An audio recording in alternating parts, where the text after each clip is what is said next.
The Galactic Council chamber floated like a shining crown above Rigel Prime. From space, the massive station looked peaceful, its silver rings glowing with reflected starlight. Inside, however, the air was tense.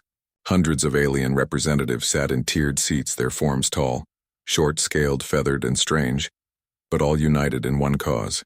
They were here to pass judgment on one species: humanity.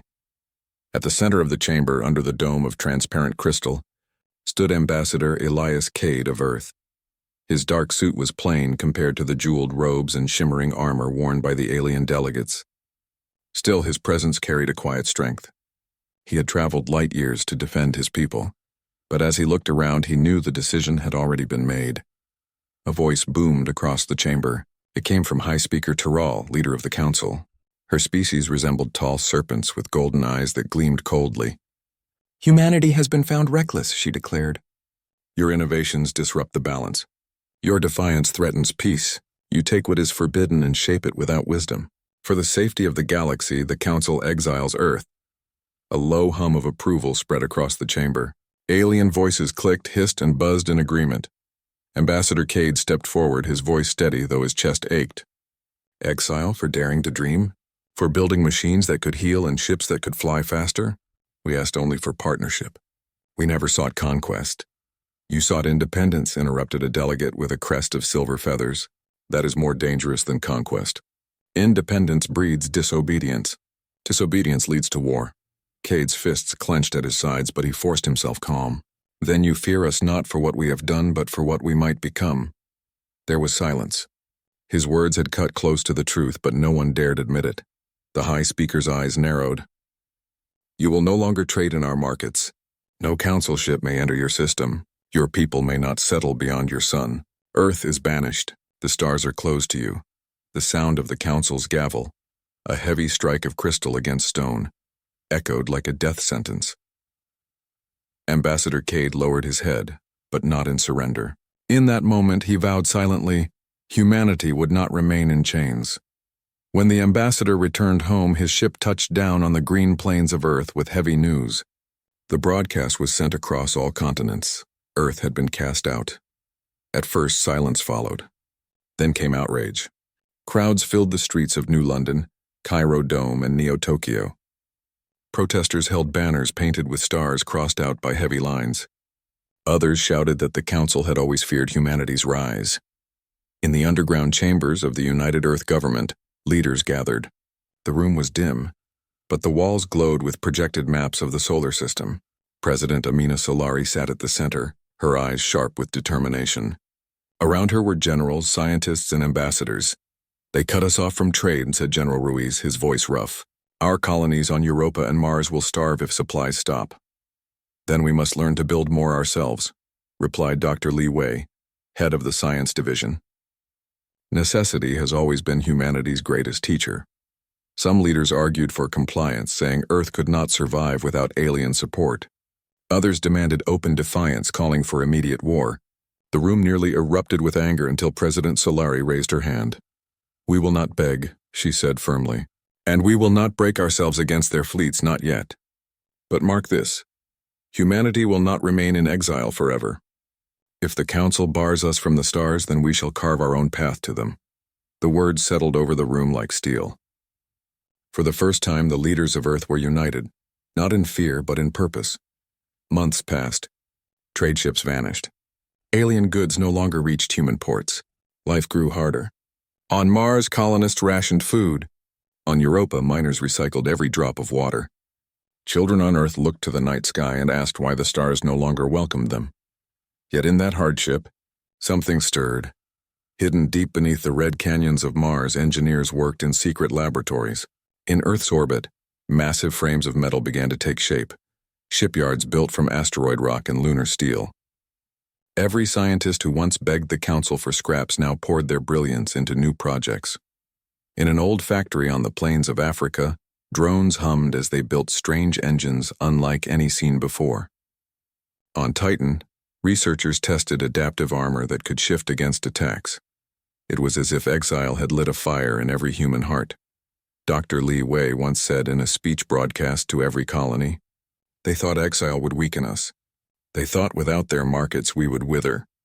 But we are human. We grow strongest in the face of limits. They cannot banish our spirit. They cannot chain our minds. The word spread like wildfire. Humanity was no longer mourning. Humanity was building. Meanwhile, in the vastness of the galaxy, whispers began to spread. Alien traders who once visited Earth spoke of secret forges and strange ships being assembled. Some laughed, saying humans had no resources to rival the Council. Others frowned, remembering Earth's history of impossible victories. But the Council did not fear rumors. They sat in their great chamber and dismissed all reports. "Humans are clever," said the High Speaker, "but cleverness is not power. Let them build. It will change nothing." Yet far away in hidden corners of space, not all aliens agreed. Some who had long lived under the Council's shadow began to wonder, could humanity become the spark that changed everything? Back on Earth, Ambassador Elias Cade stood on the balcony of the United Earth Tower watching the skies. The stars above seemed colder, distant, as though rejecting their children. But he saw something else. Beyond the darkness, he imagined the outlines of ships, human ships rising from the cradle of Earth to claim what was denied. The Council thought they had silenced humanity. They were wrong. For deep within every city, every colony, and every shipyard, a single thought united the human race. The stars will be ours. And so began the first steps of Earth's defiance. The years after exile were hard, but they also became the beginning of something greater, humanity. Once a small voice in the galaxy began to turn its silence into strength. The Council had closed the gates of the stars, yet the people of Earth refused to remain still. They had one path left, to build a future with their own hands. Hidden beginnings, beneath the rusty canyons of Mars, giant doors sealed themselves against the storms. Behind them lay vast caverns carved by drills, lit by glowing panels that stretched across stone walls. Here thousands of engineers and scientists gathered in secret. They called it the Forge, though in truth there were many. Some hidden on Mars, some beneath Earth's oceans, and some deep inside hollowed asteroids. In one chamber, a young engineer named Samira Khan adjusted the controls of a humming machine. Sparks lit the air as molten metal flowed into a strange mold. "Stronger than Council alloys," she whispered, her voice filled with pride. "And it's ours." Beside her, old Professor Henrik smiled. "Do you see, child? They thought cutting us off would end our progress. Instead, it freed us. We no longer wait for their permission. We create without fear." From these forges came parts and weapons, but more importantly, ideas. Humans tested what the Council called too unstable or too dangerous. Adaptive shields, self-repairing hulls, faster engines. Dreams once forbidden now became blueprints for survival. Shipyards of the moon in Earth's orbit, a new wonder took shape. On the far side of the moon, hidden from the eyes of Council probes, enormous structures rose from the surface. Beams of steel stretched into space, connecting modules, hangars, and reactors. It was the first lunar shipyard, a place where human warships could be built in silence. Commander Aiden Holt, once a soldier of the United Earth Fleet, walked along the scaffolding of an unfinished vessel. Its frame was massive, larger than any human ship before it. Workers in suits floated across the hull, welding panels, fitting engines, and carrying coils of wiring. "This one will be the Phoenix," Holt said to his aide. "The first of its class. A ship not bound by alien design?" The aide looked uncertain. "Do you think it will fly?" Holt's lips curved into a small grin. "It will fly. It will burn across the stars, and when the Council sees it, they'll realize they made a mistake." The first test after months of work, the Phoenix-class battleship stood complete. Its hull gleamed silver against the black of space. Its engines, designed with a mix of human science and raw creativity, pulsed with light. The ship was sleek but powerful, shaped not for show but for survival. Inside, Captain Lena Arkwright gave the order. "Engage drive," the engines roared. The ship trembled. And then, with a surge of blue fire, the Phoenix leapt forward faster than any human ship had before. The crew cheered. The experiment had worked, but the test was not without danger. The engines overheated. Panels sparked. For a moment it seemed the ship might tear itself apart, yet the crew adapted quickly, shutting down one system and redirecting power to another. The ship survived, scarred but strong. When Captain Arkwright sent her report back to Earth, She wrote only one line at the end. "We are ready to build more." Whispers in the galaxy, though humanity tried to hide its progress. Whispers escaped. A trader on the edge of human space claimed to have seen a silver warship streak across the void. A council patrol reported strange signals near the asteroid belt. Rumors grew. In the halls of the council chamber, delegates argued. Some laughed at the idea of humans building fleets. "They lack resources," one said. "Their system holds nothing compared to ours." Others were uneasy. "They are unpredictable," warned a scaled alien diplomat. "Even with little, they make much." But High Speaker Terral silenced them. "Let them build their toys. The galaxy is wide and humans are few. Their flame will burn out before it can spread." Yet not all believed her words. In quiet corners of space, small alien groups began watching Earth with interest. To some, humanity's rise looked like danger. To others, it looked like hope. Unity in exile back on Earth, life was not easy. Without alien trade, common goods became rare. Colonies struggled. Families tightened their belts. But instead of breaking, people found new strength. Farmers learned to grow crops in harsher soils. Engineers recycled every scrap. Doctors created medicines with what they had. In the great cities, murals appeared on walls, images of ships flying into the stars, painted by children and dreamers. Words were written below them, banished but not broken. President Amina Solari gave speeches broadcast to every colony. Her voice was steady, carrying across distance with calm fire. "We are not victims. We are builders. The council closed their doors, but we have opened our own. Soon we will step beyond exile and the stars will know us again." The council's challenge 1 year after the Phoenix's first flight, a council patrol ship entered human space. Its captain had orders to investigate and intimidate. "If the humans build fleets," the High Speaker had said, "we will remind them of their place." The patrol ship sent warnings. "Cease construction. Disarm your vessels. The Council forbids warships in your system." But when the patrol reached the orbit of Saturn, its sensors lit up. Waiting in the rings were human ships. 3 Phoenix-class cruisers, their hulls glowing in the shadows of ice. Captain Arkwright's voice answered calmly. "This is human space. You do not give orders here." The Council ship tried to force its way forward, but the Phoenix fleet moved with precision, surrounding it using formations never before seen. The patrol was trapped without a shot fired. Realizing their weakness, the alien captain retreated, humiliated. For the first time in history, a council vessel had been forced to flee by humans alone. The turning point. The news spread quickly. Across Earth and its colonies, cheers erupted. People danced in streets, lit fires in celebration, and sang old songs of victory. For once, exile did not feel like punishment. It felt like challenge, and they had met it. But the leaders of Earth did not celebrate too long. In the United Earth Tower, President Solari gathered her advisors. "This is only the beginning," she said. "The Council will not forgive this insult. They will return in greater strength. We must prepare." General Ruiz nodded. "Then we must expand our fleet. We need more Phoenixes. We need weapons they cannot imagine." Dr. Leeway raised a hand. "And allies. Somewhere in the galaxy, there are those who dislike the Council. We must find them." The room fell silent, but the truth was clear. Exile had forced humanity to grow, but the storm was still coming. A new dream on the balcony of the lunar shipyard, Commander Holt looked out over space. More ships were under construction, their frames glowing with the sparks of welding drones. Workers moved like ants, but together they built giants. "Do you see it?" Holt said to his aide. "The Council thinks they banished us, but all they did was wake us. One day soon, when our fleet rises, the galaxy will remember the name of Earth."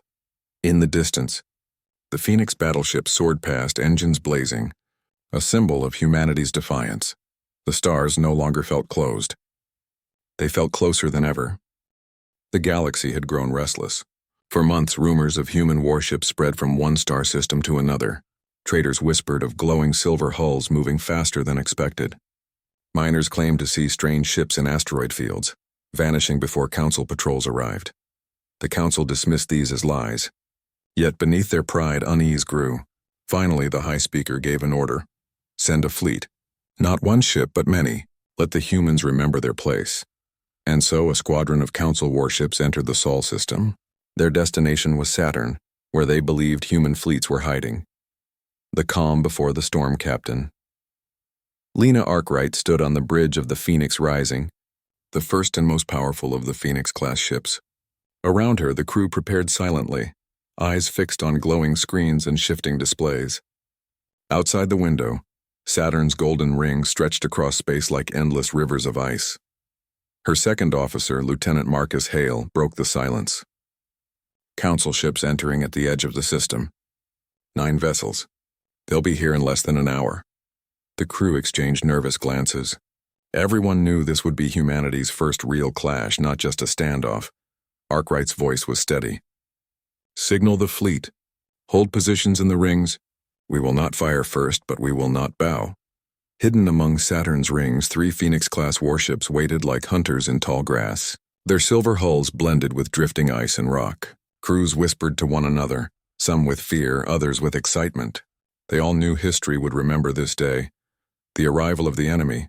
When the Council fleet arrived, the void lit with power.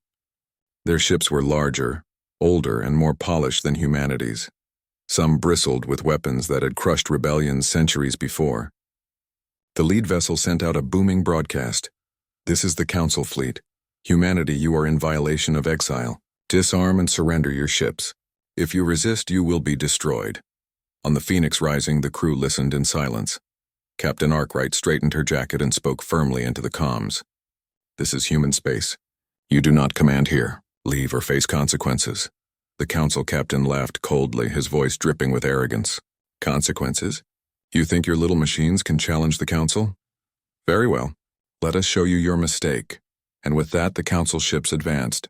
Fire in the rings, the first volley came like a storm. Bright lances of energy cut through the darkness, striking toward the hidden Phoenix fleet. But the humans had planned well.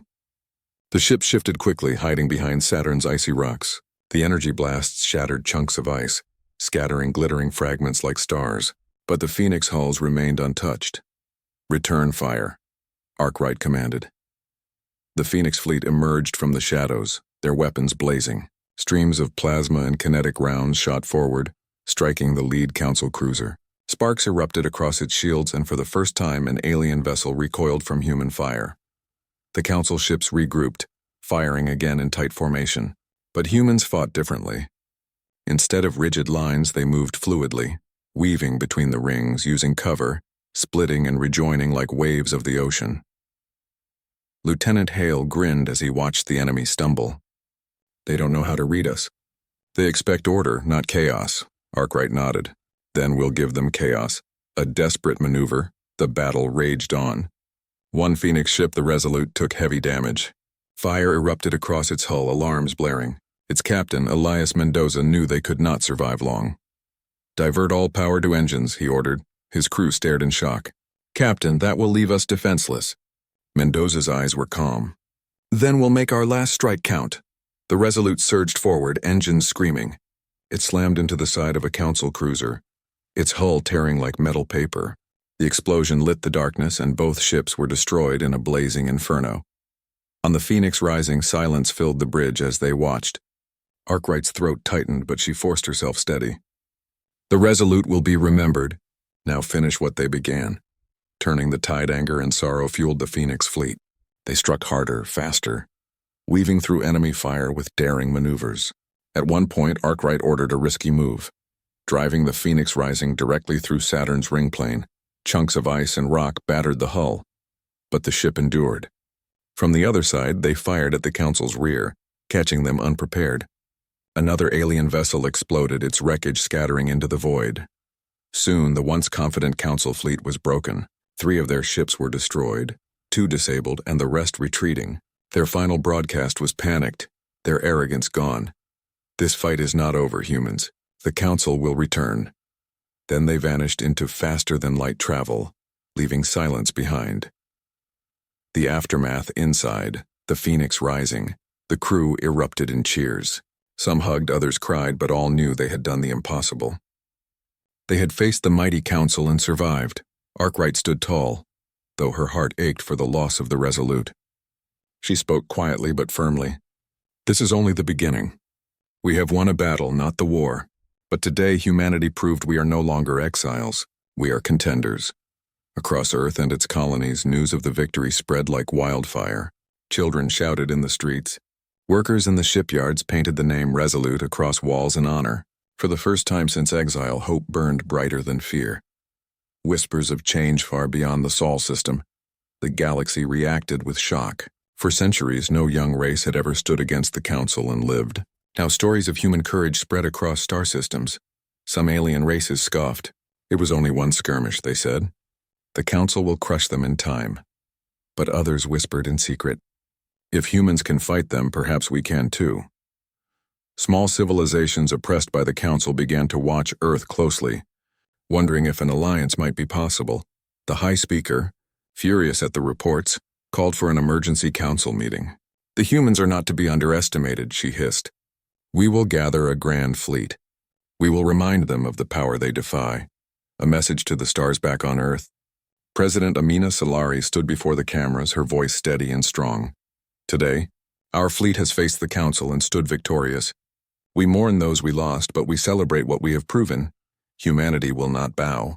They banished us, but we are still here. They silenced us, but our voices rise louder. The stars are not theirs to own. The stars belong to all who dare to reach them. Her words echoed across colonies and into the hearts of billions. Even in the silence of space, they seemed to linger. On the balcony of the lunar shipyard, Commander Holt watched new ships under construction. His aide asked softly, "Do you think the Council will return soon?" Holt's eyes were cold with determination. Yes, but when they come, they'll find not just 3 phoenixes waiting. They'll face a fleet. The flame ignites in the depths of space. The wreckage of the Council ships drifted silently among Saturn's rings. To most, it was only debris, but to humanity, it was proof. Proof that they were no longer weak, no longer bound, no longer merely survivors. They were rising. The Council thought they had ended humanity's future. But in truth, they had lit the first flame of a fire that would spread across the stars. And so the first clash ended, not with Earth's defeat, but with its awakening. The first clash at Saturn had changed everything. For the first time in history, humanity had faced the power of the Galactic Council and forced them back. Across Earth and its colonies, pride burned brightly. Yet behind the celebrations, leaders knew the truth. The Council would return, and they would not come with 9 ships. They would come with hundreds, perhaps thousands. To survive, Earth needed more than courage and more than Phoenix ships. Earth needed allies. Whispers from afar in a quiet corner of the Orion Arm, far from the shining halls of the Council, a small ship drifted silently toward the Sol system. Its hull was patched and scarred, its engines weak, but it carried something more valuable than cargo. Inside were 3 envoys from a species called the Velari. The Velari were insect-like beings, their bodies covered in chitin plates that shimmered in pale blue. For centuries they had served the Council, paying heavy taxes and obeying strict laws. But in secret, many of them longed for freedom. The humans' victory at Saturn had reached their ears and hope had stirred in their hearts. Their leader, Envoy Kalresh, spoke in a soft, clicking voice as the Sol system came into view. If humans can defeat the Council, perhaps together we may build a new order. We must see if their courage is real, or only a rumor. The meeting on Mars, deep inside the hidden base known as the Forge, President Amina Solari and her council of leaders gathered. Security was tight. Rumors said that alien envoys had arrived, but no one knew their intentions. When the Velari stepped into the chamber, guards raised their weapons nervously. But President Solari lifted a hand. "Let them speak." Envoy Kalresh bowed his head. "We come not as enemies, but as seekers of change. The Council has ruled for ages, crushing all who rise. You humans are the first to resist and live. We offer knowledge, resources, and perhaps friendship if you accept us." The room fell silent. General Ruiz frowned. "How do we know this is not a trick? The Council may have sent them to spy on us." Kalresh's antennae twitched. "If we wished to betray you, we would not risk our lives to stand here. Already the Council hunts us for daring to speak with you. We have nothing to gain but hope." Dr. Li Wei leaned forward. "What can you give us?" The envoy spread his thin hands. "Our people mine rare crystals that can power your engines. We know hidden routes through space. We can share our secrets. In return, we ask for your protection and a place in whatever future you build." President Solari studied him carefully. She thought of the Council's cruelty, of Earth's desperate need for allies, and of the dangers of trust. At last she spoke. We will accept your offer, but know this. Humanity has been betrayed before. If you are false, we will not forgive. Kalresh bowed again. Then let us prove our loyalty through action, not words. A growing alliance, the Valari were not the only ones who came. Over the next months, other small delegations appeared in secret. A group of free traders known as the Orlans offered star maps in exchange for weapons. The Krell, a reptilian race tired of paying the Council's endless taxes, sent pilots to train alongside humans. Even a few daring individuals from Council worlds defected, risking everything to join the rising power of Earth. The United Earth government was cautious but saw the truth. Exile had made them alone, but victory had made them a symbol. Other species, oppressed and voiceless, now looked to humans as leaders. Soon hidden bases across Mars and the Moon buzzed with life. Valari engineers worked side by side with human builders. Krell pilots tested Phoenix ships in daring flight patterns. Orlan traders smuggled supplies past Council patrols. Commander Aiden Holt, walking through the lunar shipyard, watched the strange mixture of species working together. "Never thought I'd see this," he muttered. His aide asked, "Do you trust them?" Holt's answer was simple. "Trust is earned. If they fight beside us, that will be enough." The Starborn Armada with new allies came new power. The Phoenix-class ships were strong, but humanity needed more. Using Valari crystals, engineers designed faster drives. With Krell insight, they built weapons that struck harder. With Orlan maps, they found hidden asteroid belts rich with resources. The fleet grew, no longer just Phoenix ships. It became something greater, the Starborn Armada. A fleet not only of humans, but of those who believed in freedom beyond the Council's rule.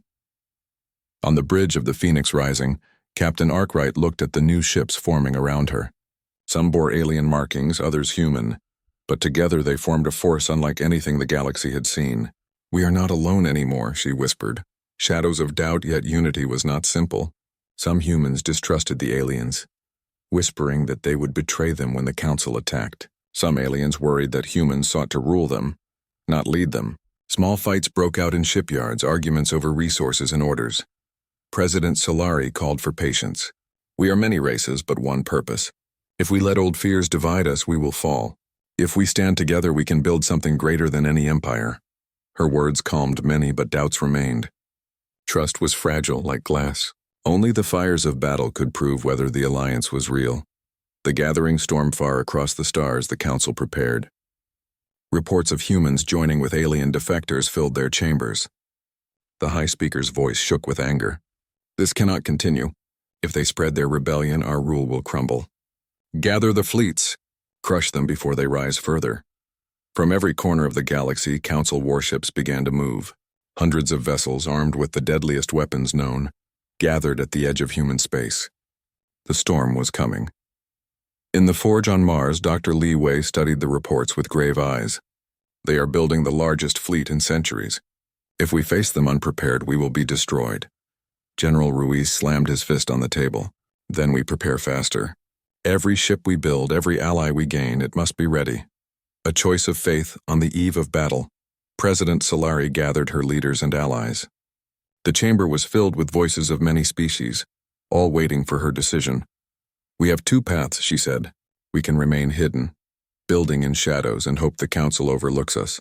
Or we can rise together and face them, not as exiles but as a free alliance." Kalresh, the Valari envoy, stepped forward. "If we hide, they will still find us. If we run, they will still chase us. Better to stand and fight with pride." Captain Arkwright nodded firmly. "Our people did not build ships to cower. We built them to fly. If we fall, let it be while reaching for the stars." The chamber erupted in agreement. Fear was still there, but something stronger burned beside it. Resolve. The dawn approaches on the Moon. The Starborn Armada prepared. Phoenix battleships floated in rows, their engines glowing. Smaller ships darted between them, carrying supplies and weapons. Krell pilots climbed into human-designed cockpits. Valari engineers calibrated drives.